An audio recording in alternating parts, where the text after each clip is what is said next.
When I was 61, my only daughter had my ranch signed over to her name while I was under sedation for a hip surgery, packed her family into a moving truck, and left me $85 folded inside a Bible on the kitchen table. 14 years later, my granddaughter found my name while writing a thesis on rural entrepreneurship, and she called me sobbing so hard I couldn't understand a word for the first 2 minutes. Within a single afternoon, my phone had logged over 160 missed calls from the very daughter who told me to disappear.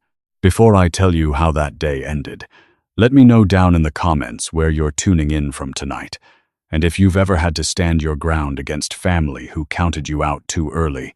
Go ahead and hit that like button for me. The lamp on my desk was the only light in the study, throwing a low amber glow across the stack of ledgers I hadn't touched in a week. My phone buzzed against the wood, then buzzed again, then didn't stop. I sat there with my coffee going cold, watching the screen light up over and over, thinking about how quiet this room had been for 14 years. My hands weren't young anymore, but they were steady, and I let that phone ring itself out twice before I finally picked it up. When I answered, I didn't say a word. On the other end, there was breathing, uneven and scared, and then a voice broke through, young and cracking. Grandpa. That word landed somewhere deep in my chest. It was Marin. The last time I'd laid eyes on her, she was 9 years old, riding on my shoulders through the hay fields behind the old barn. No idea in the world that her parents were emptying my bank accounts in the farmhouse behind us. I let the silence sit there for a moment, because 14 years is a long time to fill with nothing, and I wanted her to feel the weight of it before I spoke. Grandpa, please don't hang up, she said, her voice shaking apart. I didn't know anything. I swear to you, I didn't know. I'm finishing my graduate program in agricultural economics, and my advisor had us profile self-made operators in the beef industry for a case study. I typed your name in just to see if you were even still alive, and this article came up. Cattle King of the Panhandle. It called you. It said you rebuilt an entire operation from nothing after losing everything at 61. Grandpa, is that you? Is that really you? I closed my eyes and let out a slow breath. My voice, when it finally came, was even and low, carrying all the weight a 61-year-old man who'd clawed his way back from ruin. Yes, Marin, it's me. A sob tore out of her. She was 23 now, but in that instant she sounded like a lost little girl again. They told me you left, she said, the words tumbling out too fast.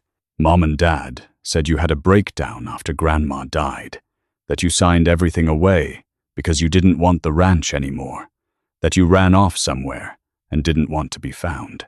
But this article says you built a $200 million cattle and land operation from a single leased pasture. It says you were homeless for 8 months. Grandpa, what did they do to you? I didn't raise my voice. I never needed to. Your mother made a choice, Marin, I told her.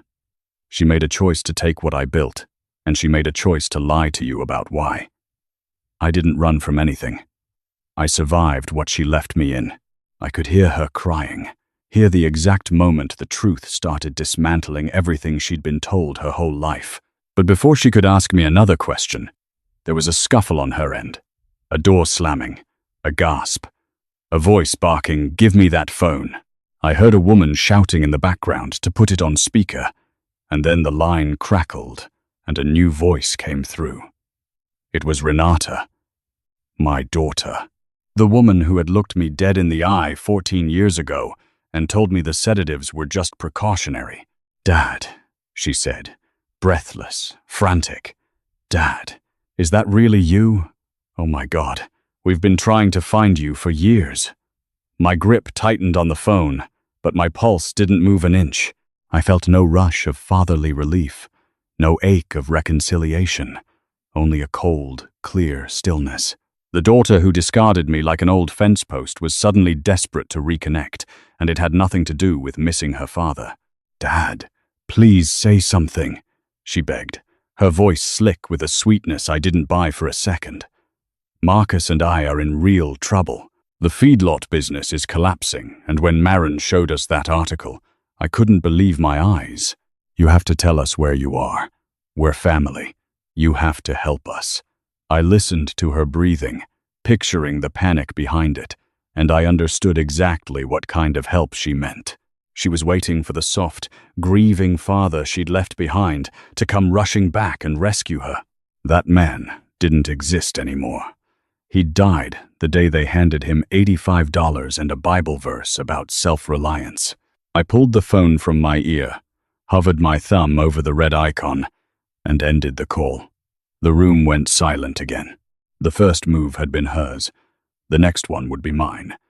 Picture coming home from 6 weeks of physical therapy, cane in hand, only to find the ranch gate padlocked and a stranger's name on the mailbox. That's what happened to me. 14 years ago, my only daughter and her husband drained my accounts while I was still groggy from surgery, sold the ranch out from under me, and left with a note that said, "You'll manage." I did manage. For 14 years, they assumed I'd crawled off somewhere to die quietly.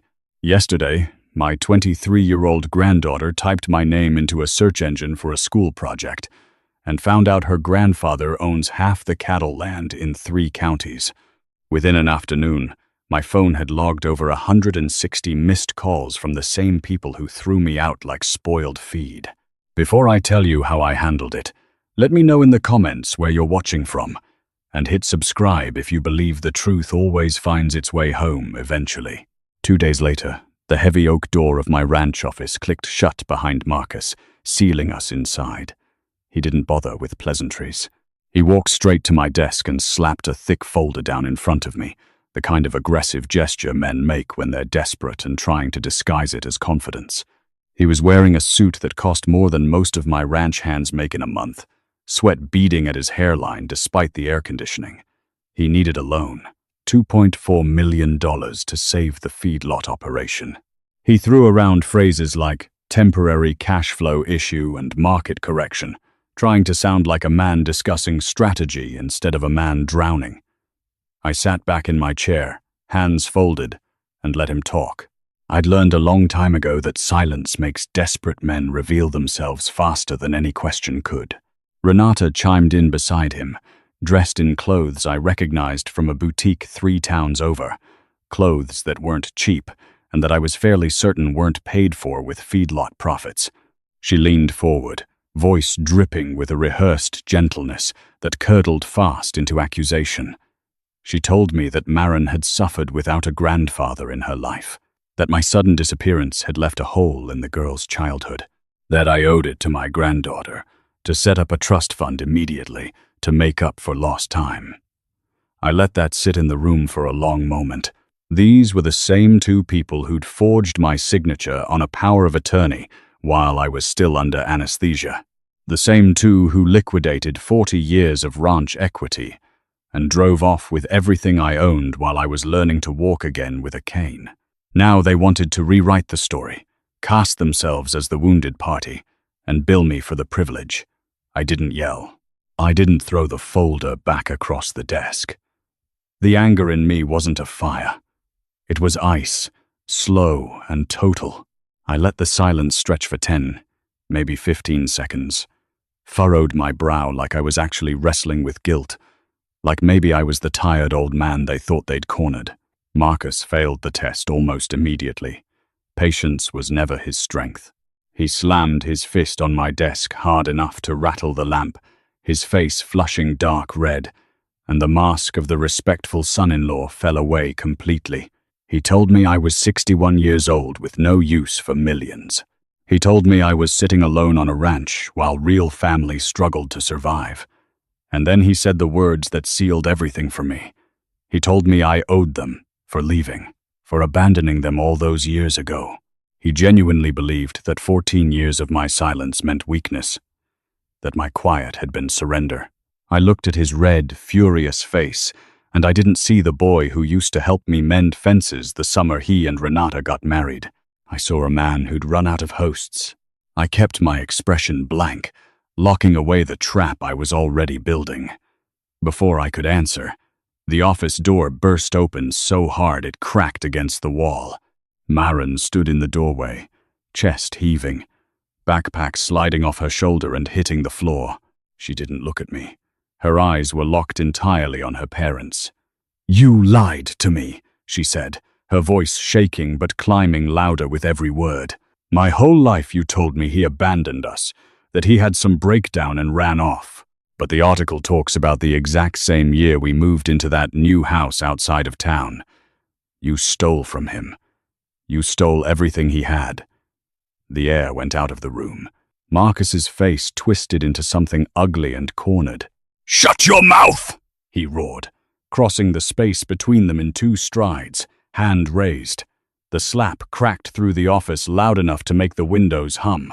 Maren stumbled back, hand flying to her cheek, eyes wide with a shock that went past physical pain into something deeper. I didn't think. At 61, you'd assume my reflexes had slowed. But a grandfather's instinct doesn't age the way the rest of the body does. I was between them before Marcus could raise his hand again, and I shoved him back hard enough that he stumbled against the edge of my desk. "Don't you ever touch her again," I said, my voice dropping to something low and final. The room went dead silent. Marcus rubbed his chest where I'd pushed him, eyes wild. "You don't get to walk back in after 14 years and tell me how to raise my own daughter," he spat. I kept Maren tucked behind my shoulder, feeling her trembling but not stepping away. And in that moment, whatever thin thread of paternal patience I still had left for these two finally snapped clean. I looked at Marcus, not with rage, but with a clarity so cold it must have frightened him more than any shouting could have. "You're right," I said finally. I owe you. I owe you both exactly what you deserve." Marcus lowered his fist slowly, breathing calming as greed rewired itself faster than anger ever could. I walked back around my desk, composed, and told them my ranch foundation was hosting its annual land conservation gala downtown that Saturday. Every major rancher, investor, and agricultural leader in 4 states would be there, and I wanted them both in attendance. Maren would come as my personal guest. "And the loan?" Marcus asked, hope cracking through his voice. I gave him a slow nod. "Saturday night, I'll take the stage," I told him, "and I'll announce my decision about who inherits everything I've built. Be there, and you'll get exactly what's coming to you." His eyes lit with a hunger he didn't even try to hide. He had no idea he was walking straight into his own reckoning. Once the door shut behind them, I didn't sit down right away. I stood at the window looking out over land I'd spent 14 years rebuilding acre by acre, and I picked up the intercom on my desk. "Send Delacroix in," I said. Within a minute, my attorney and head of ranch operations security walked in, carrying his usual leather case, face unreadable as ever. "You asked me to look into the feedlot," Delacroix said, setting the case down. I didn't just look. I dug all the way to the bottom. He spread bank statements and court filings across my desk. Marcus wasn't dealing with a market correction.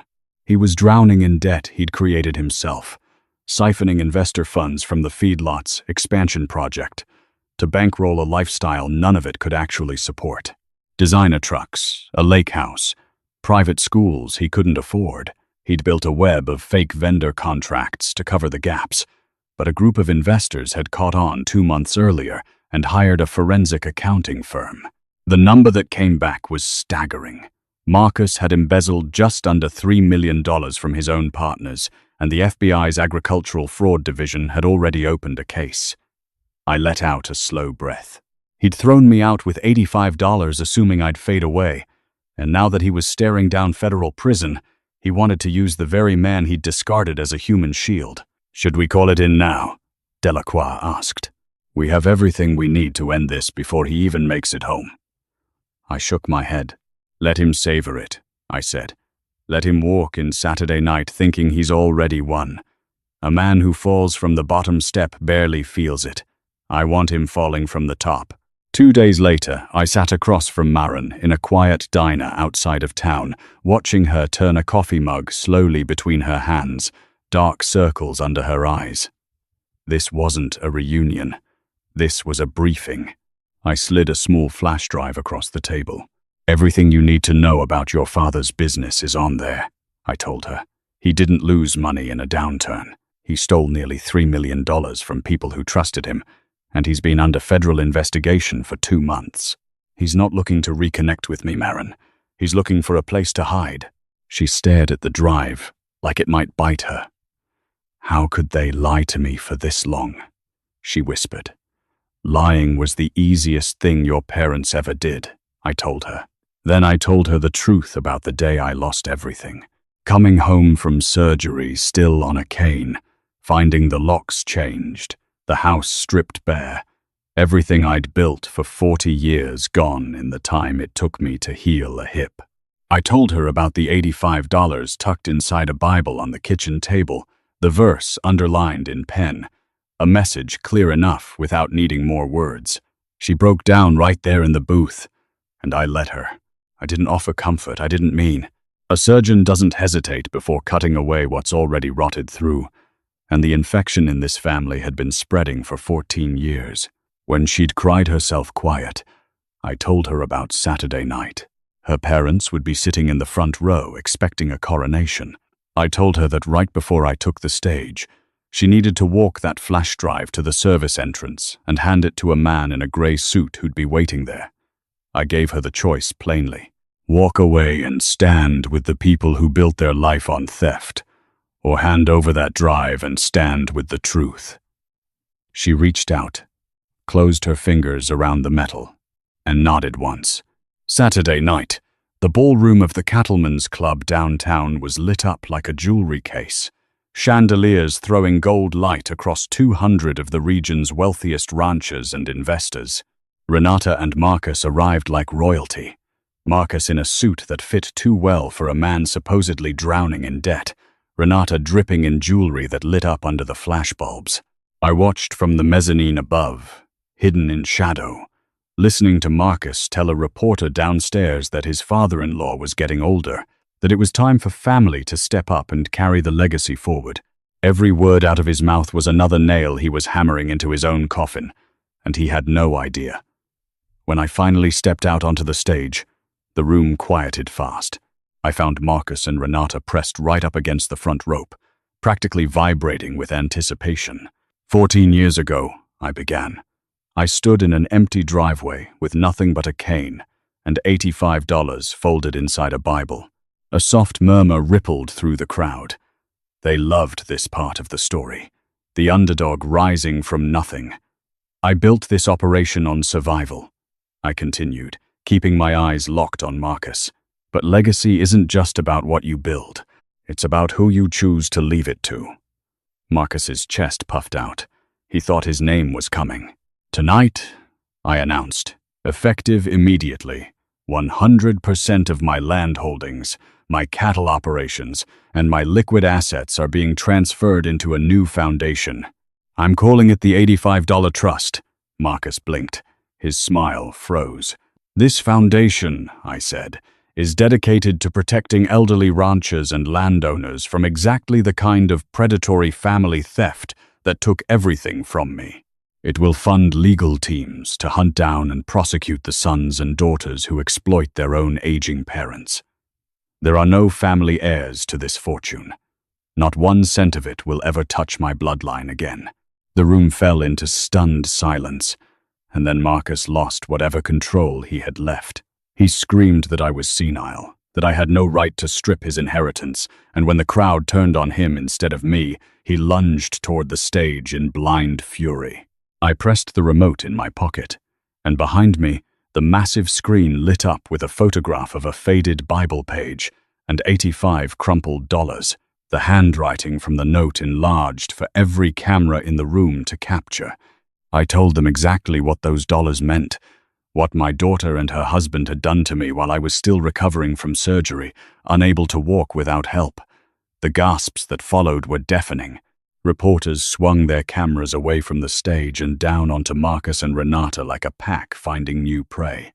That's when the service doors at the back of the hall slammed open, and Marin walked in, spine straight, jaw tight. Nothing left of the frightened girl who'd sat across from me in that diner 2 days earlier. She walked past her stunned mother, grabbed the microphone from her trembling hands, and told the entire room the truth, that her father was under federal investigation for embezzlement, that her parents had left her grandfather to die in a driveway with less than $100 to his name, that they hadn't come tonight to celebrate anything. They'd come to steal one more time. Marcus lost whatever composure remained. He charged the stage, fist raised, and I stepped directly into his path, driving both hands into his chest and sending him stumbling backward before hotel security swarmed him. Delacroix walked out from the wings with his case, dropped a thick folder of evidence beside Marcus on the floor, and read the numbers aloud for every camera in the room. $3 million embezzled. Wire fraud. A federal case already 2 months deep. Sirens rose outside before he'd even finished speaking. Agents in gray suits moved through the crowd like water finding the lowest point, straight toward the stage. And I recognized them instantly. The same men Marin had handed that drive to less than an hour before. They cuffed Marcus right there on the ballroom floor while Renata sobbed and screamed accusations that came apart the moment Marcus turned around and threw her under the bus, shouting that the fraud had been her idea, that she'd forged the original power of attorney while I was still under anesthesia 14 years earlier. She scrambled up and clawed back, screaming that he was the real thief, that his gambling debts had bankrupted them long before any of this started. It was an ugly, mutual unraveling. Two people destroying each other in real time in front of the exact crowd they'd hoped to impress. When they dragged Marcus past me toward the door, Renata crawled forward on her knees and grabbed my pant leg, sobbing that we were family, that I had to help them. I looked down at the hands that had once packed up my entire life while I was too drugged to stop them, and I felt nothing but a cold, complete stillness. "You'll manage," I told her. The same words from her note, handed back like a debt finally settled. The following months brought a trial, a jury, and a sentencing that landed on both of them with a wait 14 years in the making. I sat through every hour of testimony without flinching, without raising my voice, letting the evidence speak until the judge handed down 14 years for each of them. 1 year for every year I'd spent rebuilding from nothing. Months later, I sat in the visiting room of a federal facility across from Marcus, watching him fold under the weight of an oversized jumpsuit and a decade of consequence he'd never seen coming.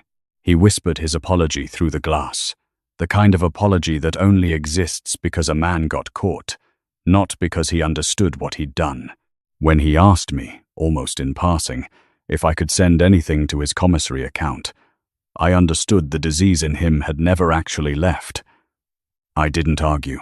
I reached into my coat, pulled out a folded bill, and slid it through the slot. $85, exactly. He stared at it, confused, until the number hit him and the color drained from his face. "That's exactly what you left me," I told him, and I stood, buttoned my coat, and walked out without looking back. Marin refused every offer of easy money after that. When she came to me needing help with tuition after her parents' assets were frozen, I didn't write her a check. I handed her a contract instead. Her education paid directly to the university, not a cent through her hands. And in exchange, she'd work 20 hours a week at the foundation, answering phones, filing paperwork, learning the names and stories of every elderly rancher we'd helped protect from their own children. She signed it without hesitation, and over the following 2 years I watched her transform from a frightened, betrayed girl into a young woman who paid her own rent, balanced her own budget, and never once asked me for a shortcut again. At her graduation, she stood at the podium and told an entire stadium that the greatest lesson of her life hadn't come from a classroom. It came from a folded $85 bill and a grandfather who loved her enough to let her struggle. She said the man who saved her life didn't do it with a checkbook. He did it by holding a boundary and refusing to let go of it, even when it hurt him to watch her carry the weight alone. These days I spend most of my evenings out on the back porch, coffee in hand, watching the cattle move slow across land that almost wasn't mine anymore. The foundation now protects thousands of aging landowners across the region from exactly the kind of theft that nearly ended me, and every dollar of it grew from 85 crumpled ones left on a kitchen table by people who thought silence meant surrender. It never does. It's just the quiet before everything gets put back where it belongs.